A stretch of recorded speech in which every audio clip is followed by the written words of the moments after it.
When you think about older women, what age do you think of? 10 years older than you? 5 years? 20 years? Maybe 30 years? I don't know.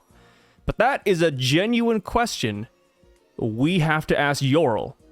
So welcome in, guys, to One Piece, Chapter 1141 Spoilers. My name is Sai, and today we're going to be going through some of the bullet points, just kind of talking about what this chapter is generally about. If you have not read the spoilers for yourself, though, I will be linking it down in the pinned comment, so feel free to check that out. But yes, we have Chapter 1141, titled Older Women. So, I'm not going to lie, this chapter, based on the brief spoilers, I wouldn't say it confused me, but I do wonder where Oda's going with it.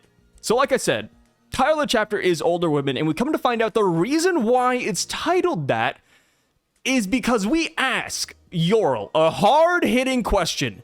No, not what happened in the throne room, not what happened with Loki and King Harold, but we asked him, what type of women does he like? And he responded by saying older women. He shouted it from the rooftops. He was so damn enthusiastic about it. And now I'm just wondering, is this an Oda gag? Or is this going to be important down the road? Because if it's a one-off line, I'm like, okay, no big deal, brother. We all have our preferences. But it's also the title of the chapter. So I can't help but like scratch my chin and I'm like, wait, what's happening here? So that's not the only thing that confuses me in this chapter, or at least raises some interesting flags. But the first bullet point we get in this chapter is regarding Ripley, Frankie, and the Atom Tree. So we come to find out that years ago, or a long time ago even, a part of the Atom Tree was struck by lightning. It got set on fire, and then because of that, they had to chop off a branch. And that's it. According to the brief spoilers, that's all she wrote. So now I'm just wondering, is this also important? Like maybe that part of the branch that got chopped off, maybe that's what we use to build the Thousand Sunny. You know, like it doesn't have to be the case though, because earlier on in Elbaph, they said, hey, atom trees can grow around the world. This is just the biggest one here in Elbaph. So because of that, we said, oh, maybe the Thousand Sunny is from a different island. But now that we have this, you know, mysterious chopped off branch, it's like, okay, like maybe that's what we used. Or maybe Oda's trying to tell us something about lightning. Like, you know, obviously when you think of lightning, you go immediately to our favorite guy, Enel. But why would Enel shoot down a branch for no reason and not do anything else? You know, like, so that doesn't make sense. It could just be a natural disaster. Like maybe lightning really did just strike the tree and that's it. Oda decided to tell us about it. I don't know, right? A lot of interesting questions are here, man. And, you know, later on in the chapter, okay, getting to the most important part now, but Luffy and Zoro, they go down to free Loki. Hardin's crew, I'm assuming Hardin, Stanson, and Goldberg, because Gerd and Road are still at the party, those three guys are coming down here to stop Luffy and Zoro from doing this, right? Loki's a hardened criminal, and of course, that's also Hardin's brother. So they say, hey, Luffy, Zoro, please do not do this. They're trying to stop him, but Loki gets released by the end of the chapter.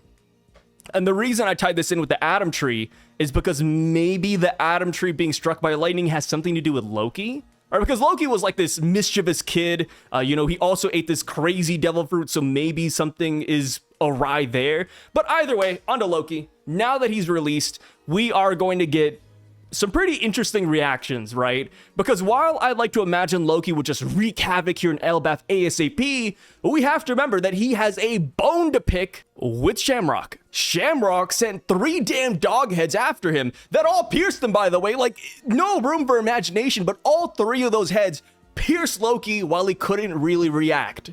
And then Gunko's over here, you know, beating him up with arrows, kicking him in the chin. Dude, Loki really went through the ringer. So, as much as I would like to imagine that Loki would be the catastrophe here on Elbaph, I really think his rage is going to be centered on the God Knights, and that's what I'm excited for. But we do have to keep in mind that Loki is not at 100% HP, right? Like, Loki is maybe at like 50, 60 if I'm being gracious, but the guy's injured. So, you know, he's going to be severely nerfed unless his Devil Fruit can heal him, or unless I guess Hardin's crew or Chopper comes down and helps him out a little bit. But yeah, there's a lot of interesting things going on. And of course, with Hardin being here as well, I think that adds another layer, right? Hardin and Loki, they're brothers. Hardin doesn't really want to forgive Loki for killing King Harold, but we know something's going on there. So Hardin doesn't have the full story. So will Loki tell him about it? I don't know. I really don't know. But either way, though, now that Loki is released, I think things are going to start amping up. I think we will get Loki's Devil Fruit next chapter. Because, dude, you gotta imagine, Loki's pent up, brother. You know, the guy's been locked up for 6 damn years, man. Oh, 6 years without flexing the muscles? Oh, yeah. He's gonna go crazy. And that is what I'm looking forward to. And of course, maybe we even see Luffy and Zoro versus Loki as well. Because you gotta remember, at the beginning of the arc, Luffy and Zoro, they felt Loki's presence. They heard the scream of a man, is what they said. And they wanted to come down here for a fight. They didn't get a fight with Scopper, right? Scopper literally threw his hands up when Luffy went Gear 5th and when Zoro used haki on his blades. So maybe they're also pent up, right? We got a lot of pent up guys here. We got to release the white tides, you know what I mean? So maybe that is what we're in store for. And also, you know, speaking of Zoro and haki for a second, I believe there were like mini Vivre cards that came out earlier this morning. And we finally got confirmation, like without a shadow of a doubt, 100%, that Zoro has conquered haki. We already knew this. We saw it back in Wano, of course.